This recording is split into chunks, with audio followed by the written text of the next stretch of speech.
कराची गुल प्लाजा में rescue operation जारी है। गुल प्लाजा में मलबा हटाने का काम भी किया जा रहा है। अब तक 28 अफराद इस हादसे में जाँ बहक हो चुके हैं, जबकि 83 अफराद ताहाल लापता हैं।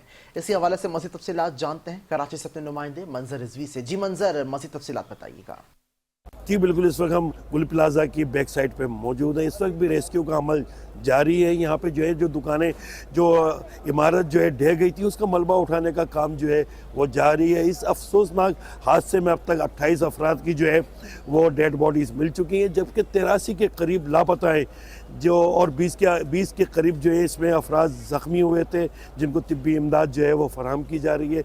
यहाँ पे जो 28 के DNA किए गए थे, उनमें 8 अफराद की जो है वो शनाख्त हो चुकी है, जबकि 83 इस वक्त भी लापता हैं। उनकी जो है डेड बॉडीज़ के लिए जो है वो रेस्क्यू का काम जारी है और उनकी तलाश का अमल जो है वो भी जारी है। यहाँ पे जो है तमाम अतराफ़ के जो है मार्केट्स वगैरह हैं उनको बंद करवा दिया गया है। लोगों की बहुत बड़ी तादाद जो है वह यहाँ किसी हर वक्त जो है वो मौजूद रहती है।